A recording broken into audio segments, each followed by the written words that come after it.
어떤 교회에서 예배 드린 후 교인들이 점심을 먹으며 친교를 나누던 중에 말다툼이 생겼다고 가정해 보겠습니다.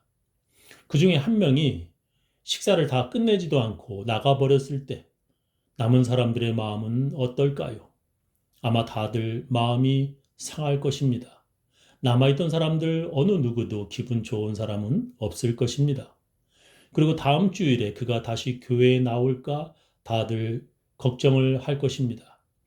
담임 목사는 그래도 그분이 화를 풀고 다음 주에 교회에 나오기를 기다릴 것입니다. 이런 일이 예수님과 제자들의 마지막 저녁 식사 시간에 일어났습니다. 가룟 유다가 친교를 하다가 나가버린 것입니다. 너희 중에 하나가 나를 배반할 것이다 라고 예수님이 말씀을 하셨고, 그가 누구냐고 제자들이 물었을 때 예수님께서 가룟 유다를 지목하셨습니다. 그리고 나서 가룟 유다는 나가버린 것입니다. 예수님의 마음은 어땠을까요? 예수님도 가룟 유다가 다시 돌아오기를 기다리셨을까요? 그런데 그때 예수님께서 이렇게 말씀하십니다. 저가 나간 후에 예수께서 가라사대 지금 인자가 영광을 얻었고 하나님도 인자를 인하여 영광을 얻으셨도다. 만일 하나님이 저로 인하여 영광을 얻으셨으면 하나님도 자기로 인하여 저에게 영광을 주시리니 곧 주시리라 했습니다. 오늘 제 설교 제목은 지금 인자가 영광을 얻었고입니다. 영광이란 무슨 뜻입니까? 예를 들면 사람들이 유명한 사람 만나면 이렇게 만나게 돼 영광입니다 라고 하는데 그 영광이라고 하는 말이 무슨 뜻입니까? 사전을 찾아보니 이렇게 나옵니다. 일반적인 동의에 의해 주어지는 큰 칭찬, 영예 또는 구별이라는 것입니다.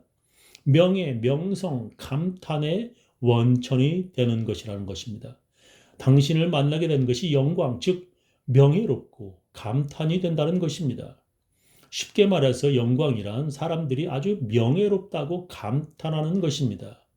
지금 가룟 유다가 예수님을 배반하러 나갔는데 예수님께서 지금 인자가 즉 예수님이 영광을 얻었다고 말씀하십니다.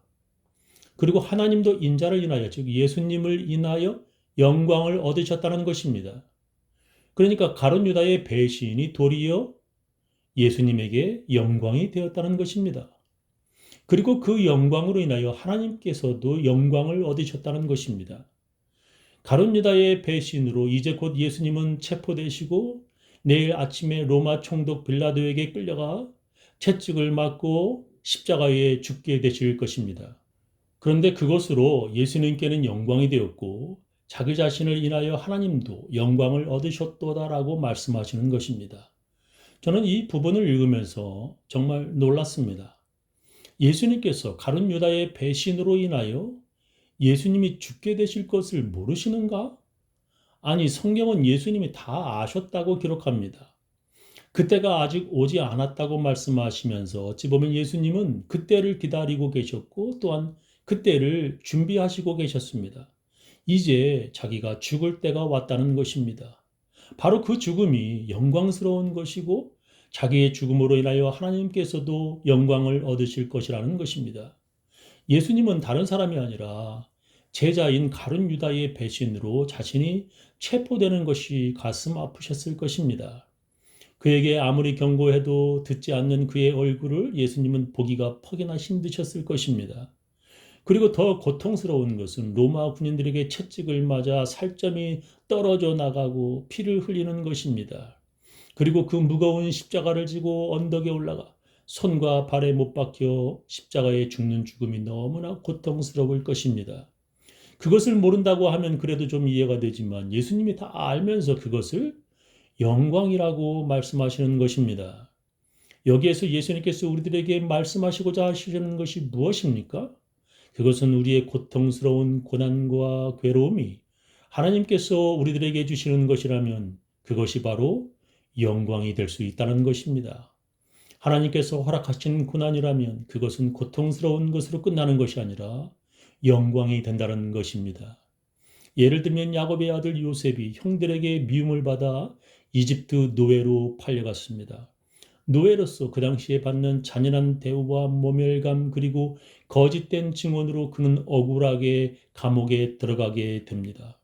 그리고 감옥에서 빨리 나올 수도 있었지만 자기에게 꿈 해몽을 받아 감옥에서 나간 바로의 신하는 그를 잊어버렸습니다. 그래서 요셉은 더 오래 감옥에 있어야 했습니다.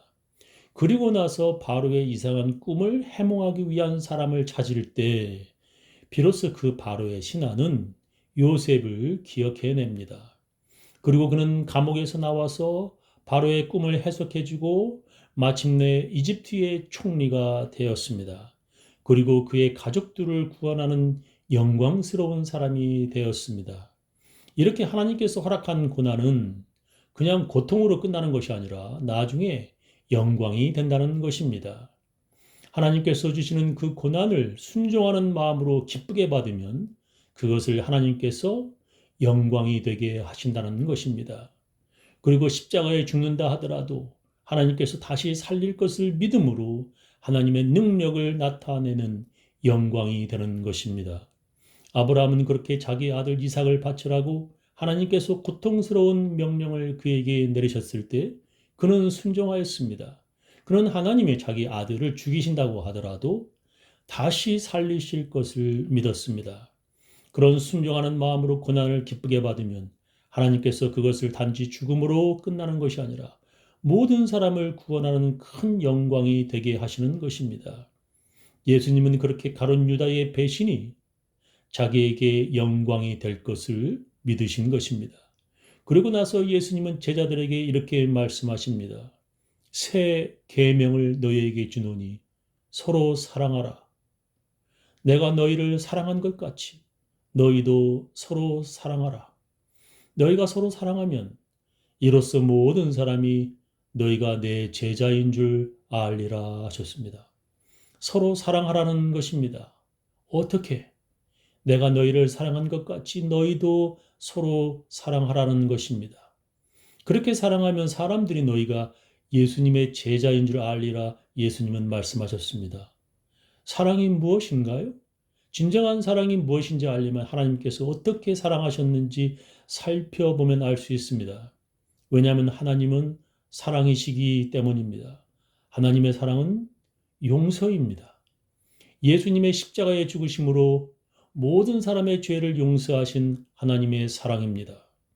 만약에 그 밤에 나가버린 가룟 유다가 돌아왔다면 예수님은 너무나 기뻐하셨을 것입니다.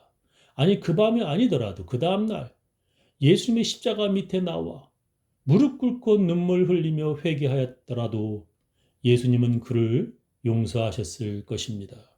왜냐하면 예수님도 사랑이시기 때문입니다. 그러나 그는 돌아오지 않았습니다. 그날 밤도 그리고 그 다음 날도 그는 돌아오지 않았습니다. 그런데 베드로가 문제입니다. 왜냐하면 예수님은 그가 자기를 모른다고 부인할 것을 다 아셨기 때문입니다. 그것도 한 번이 아니라 세 번이나 예수를 모른다고 베드로는 부인할 것입니다. 베드로가 가로되 주여 내가 지금은 어찌하여 따를 수 없나이까 주를 위하여 내 목숨을 버리겠나이다. 예수께서 대답하시되 네가 나를 위하여 네 목숨을 버리겠느냐? 내가 진실로 진실로 네게 이르노니 닭 울기 전에 네가 세 번 나를 부인하리라 하셨습니다. 그리고 예수님의 말씀대로 그는 그렇게 세 번이나 부인하였습니다. 그런 그가 어떻게 사도 중에 사도로 남게 되었습니까? 그가 부인한 것은 그의 수치뿐만 아니라 모든 제자들에게서 손가락질 받을 만한 일이었습니다. 그는 사도답지 않았고 예수님의 제자답지 않았습니다. 그러나 모든 예수 믿는 사람이 다 베드로를 용서하였습니다. 왜냐하면 예수 따라가기가 그렇게 어려운 길이라는 것을 다들 알기 때문입니다. 만약에 베드로가 너무나 수치스러워서 사도직을 그만두고 명예롭게 떠났다면 어땠을까요? 예수님은 베드로가 그렇게 사도직을 그만두기를 원하셨을까요? 차라리 가룟 유다처럼 베드로도 목을 메고 죽는 것을 예수님이 더 기뻐하셨을까요? 절대 그렇지 않습니다. 예수님은 다 아셨습니다. 그러나 끝까지 사랑하셨습니다. 베드로뿐만 아니라 우리 모두는 십자가를 지고 예수님을 따라가는 것이 얼마나 힘든 것인지 다 알고 있습니다. 우리는 그 누구라도 하나님의 용서받지 않으면 그 누구도 구원받지 못합니다. 그래서 베드로를 우리는 비난할 수 없습니다. 왜냐하면 우리 모두가 다 용서함 받았기 때문입니다. 교회 안에서 용서받지 않은 크리스천은 하나도 없습니다. 그래서 용서하는 하나님의 사랑을 우리가 받았기에 우리도 서로 용서하여야 합니다. 그래야 사람들이 예수님의 제자라는 것을 인정해 주는 것입니다. 저는 우리 교인들 모두 교회 안에서 서로 용서하는 사랑하시기를 예수님 이름으로 축원합니다.